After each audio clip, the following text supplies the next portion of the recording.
Look,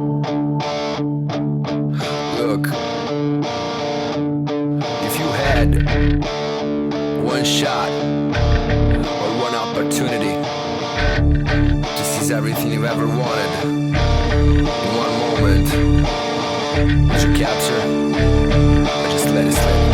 Yo, his palms are sweaty, his weak arms are heavy, there's vomit on his sweat already. Mom's spaghetti is nervous, but on the surface he was calm and ready to drop bombs. But he keeps on forgetting what he wrote down. The whole crowd goes around. No business now, but the words won't come out. They're choking out, everybody's choking out. The crowd's run out, time's up, over. Step back to reality, on the ghost gravity, on the ghost gravity. He's so mad what he wants, give up, that is enough. He won't have it enough, he's all back to his drugs. It don't matter, he's stuck, he knows that but he's stuck. He's all stacked that he knows when he goes back to his mom for home. That's when he's back to the lab again, yo. This whole rap city back could capture this moment and hope you know him. You gotta lose yourself in the music, the moment you own it, you better never let it go. Watch out to not miss a chance to blow. This opportunity comes once in a lifetime. Lose yourself in the music, the moment you own it, you better never let it go.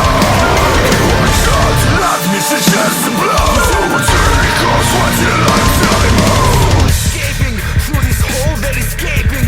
This world is mine for the taking. Make me king as we move toward new world order. A normal life is boring, but superstardom's goes to postmortem. It only goes harder, only goes harder. He goes, it's all over. This hole is all on him. Coast to coast shows, his nose is no throttle. Lonely road cutter, he knows his no father. From home he's no father.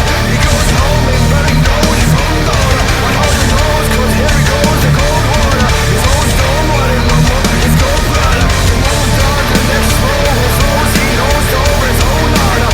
So it's all over, he's all in on souls. I suppose it's all butter, but the beat goes on, that I'm you better lose yourself in the music, the moment you own it, you better never let it go. Watch out to not miss a chance to blow. This opportunity comes once in a lifetime. Lose yourself in the music, the moment you own it, you better never let it go.